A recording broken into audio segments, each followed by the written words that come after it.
Mega DSC 2025కు సంబంధించి sports కోటాలో భర్తీ చేసినటువంటి టీచర్ పోస్టుల యొక్క అంశంలో అనేక అవకతవకలు జరిగాయంటూ మొదటి నుంచి కూడా వైఎస్ఆర్ కాంగ్రెస్ పార్టీ ఆరోపిస్తుంది. కానీ ఇప్పుడు అధికార కూటమి పార్టీ నేతలు ఏం చేస్తున్నారు? రాష్ట్రంలో ఉన్నటువంటి అన్ని నియోజకవర్గాల్లో ఉన్నటువంటి ఎమ్మెల్యేలకు, ఇన్ఛార్జీలకు ఒక దిశానిర్దేశం చేశారు. మీ నియోజకవర్గాల్లో ఎవరైతే డిఎస్సి 2005లో అర్హత పొంది ఉద్యోగాలు సాధించారో వాళ్ళందరినీ కూడా మీరు కమ్యూనికేట్ చేయండి, వాళ్ళందరితోటి కూడా వైఎస్ఆర్ కాంగ్రెస్ పార్టీకి కౌంటర్ ఇప్పించండి అంటూ సరికొత్త కార్యక్రమానికి శ్రీకారం చుట్టారు. అయితే మెగా డిఎస్సిలో స్పోర్ట్స్ కోటాకు సంబంధించి ప్రభుత్వం జీవో నెంబర్ 4, జీవో నెంబర్ 47 అత్యవసరంగా వాటిని వెలుగులోకి తీసుకువచ్చి లోకేష్ యువగలంలో పాల్గొన్నటువంటి వారు కొంతమందికి, అలాగే శాప్ ద్వారా ఎవరైతే క్రీడల్లో పాల్గొన్నట్టుగా పార్టిసిపేట్ చేసామన్నట్టుగా సర్టిఫికెట్లు సంపాదించుకున్నటువంటి వాళ్ళందరికీ కూడా ఏ అర్హత లేకపోయినా ఎటువంటి ఎగ్జామ్ కండక్ట్ చేయకుండానే వాళ్ళకి నేరుగా ఉద్యోగ కల్పన చేశారు. జాతీయ స్థాయిలో గోల్డ్ మెడల్లు, సిల్వర్ మెడల్లు సాధించిన వాళ్ళకి, నిజమైనటువంటి స్పోర్ట్స్ కోటాలో అర్హత కలిగినటువంటి వాళ్ళు ఎవరికి కూడా ఉద్యోగాలు రాలేదు. ఈ జీవో నెంబర్ 4ను 47 ఇష్యూ చేయటం వల్ల ఈ రకమైనటువంటి ఉద్యోగ కల్పన చేసి ఒక్కొక్క పోస్టు దగ్గర నుంచి 10 నుంచి 15 లక్షల వరకు కూడా వసూలు చేశారంటూ వైఎస్ఆర్ కాంగ్రెస్ పార్టీ నేతలు చేస్తున్నటువంటి ఆరోపణలు, వీటికి సంబంధించి కొన్ని ఫోన్ కాల్స్ రికార్డ్స్ను కూడా వైఎస్ఆర్ కాంగ్రెస్ పార్టీ వెలుగులోకి తీసుకొచ్చింది. దీనిపై మొదటి నుంచి కూడా వ్యతిరేకత పెంచుకున్నటువంటి కూటమి పార్టీ వైఎస్ఆర్ కాంగ్రెస్ పార్టీ చేస్తున్నటువంటి పోరాటానికి ఏ రకంగా అయినా సరే కౌంటర్ ఇవ్వాలని చెప్పి మొన్న డిఎస్సిలో ఉద్యోగాలు వచ్చినటువంటి అర్హులైనటువంటి వాళ్ళందరికీ, ఎవరైతే టీచర్లుగా ఉద్యోగాలు సంపాదించారో వాళ్ళందరినీ కూడా కమ్యూనికేట్ చేసి కర్నూలు కొండారెడ్డి బురుజు వద్ద వాళ్ళందరితో కూడా ఒక నిరసన కార్యక్రమం తెలియజేశారు. అంటే వైసీపీకి కౌంటర్కి ఒక కార్యక్రమం పెట్టారు. వాస్తవానికి ఒక ఆరోపణ వచ్చినప్పుడు బాధ్యత వహించవలసింది ఎవరు? ప్రభుత్వం. ఈ ఉద్యోగ కల్పనకు సంబంధించి డిఎస్సి నోటిఫికేషన్ విడుదల చేసింది ఎవరు? ప్రభుత్వం. దీనికి సమాధానం చెప్పవలసింది కూడా ప్రభుత్వమే.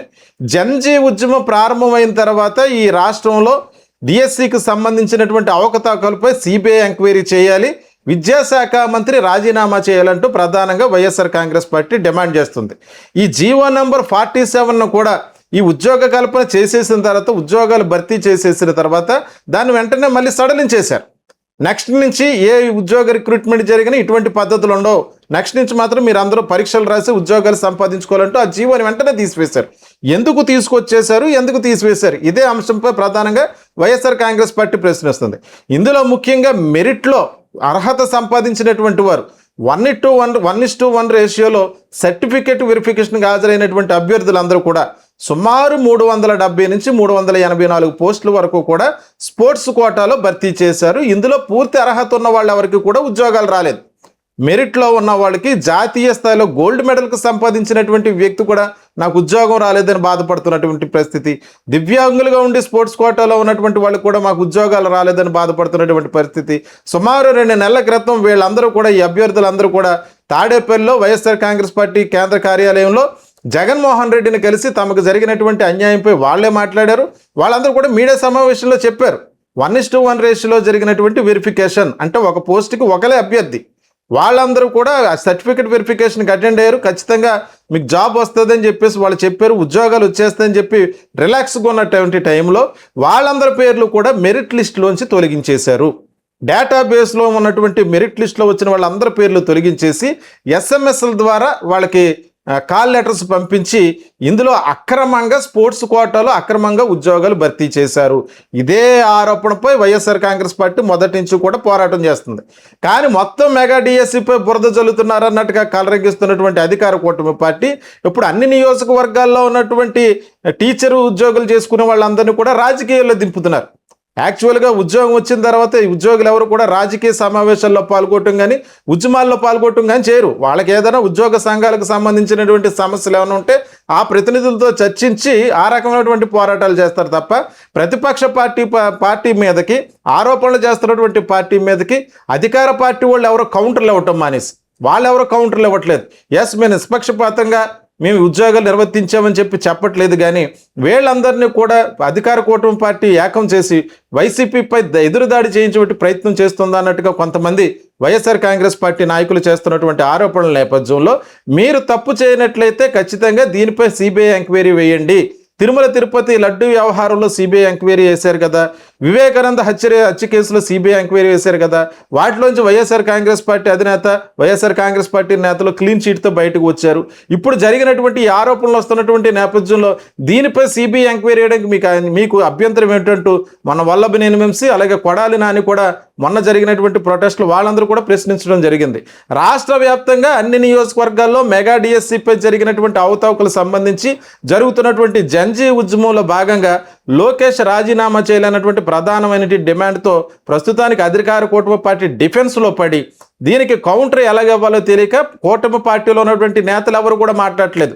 ఉద్యోగాలు సంపాదించుకున్నటువంటి వ్యక్తులనే మీ ఉద్యోగాల మీద వాళ్ళు దాడి చేస్తున్నారు కాబట్టి దీనికి సమాధానం చెప్పుకోవాల్సింది మీరే అన్నట్టుగా మొన్న కూడా కొండారెడ్డి బురుజు వద్ద లోకేష్ ఫొటోస్ పట్టుకుని వచ్చిన వాళ్ళందరూ కూడా విద్యాశాఖ మంత్రి లోకేష్ ఫొటోస్ పట్టుకుని వాళ్ళందరూ కూడా నిరసన తెలియజేశారు. అక్కడ ఒక 2 ఎమ్మెల్సీలు కర్నూలులో ఉండి ఇదంతా కూడా ప్రోగ్రాం ఆర్గనైజ్ చేశారని, వాళ్ళకి కావాల్సినటువంటి భోజన ఏర్పాట్లు కానీ వసతులు కానీ అన్ని వాళ్లే కల్పించారన్నట్టుగా వైసీపీ పార్టీ నేతలు ఆరోపిస్తున్నప్పటికీ కూడా సుమారుగా నెల రోజుల పాటు ఈ ఉద్యమం కొనసాగుతూనే ఉంది. ఎందుకంటే మెగా డిఎస్సిపై సిబిఐ ఎంక్వైరీ చేయాలన్నటువంటి అంశంపై ప్రభుత్వం ఇప్పటి వరకు కూడా స్పందించలేదు. ఈ అంశంపై స్పందిస్తుందో లేదో కూడా తెలియదు. జీవో నెంబర్ 47 ఎందుకు ఉపసంహరించుకున్నారు, వీటన్నిటికీ కూడా ప్రభుత్వం సమాధానం చెప్పవలసినటువంటి అవసరం ఎంతైనా ఉంది. ఎట్టి పరిస్థితుల్లోనే లోకేష్ రాజీనామా చేసే వరకు కూడా మీ పోరాటాన్ని ఆపేది లేదంటూ వైఎస్ఆర్ కాంగ్రెస్ పార్టీ నేతలు చేస్తున్నటువంటి పోరాటం ఒకవైపు అయితే, ఇప్పుడు తాజాగా కూటమి పార్టీ నేతలు ఉద్యోగాలు పొందినటువంటి టీచర్స్తో వైసీపీకి కౌంటర్ ఇచ్చేటువంటి కార్యక్రమం చేస్తున్నారు.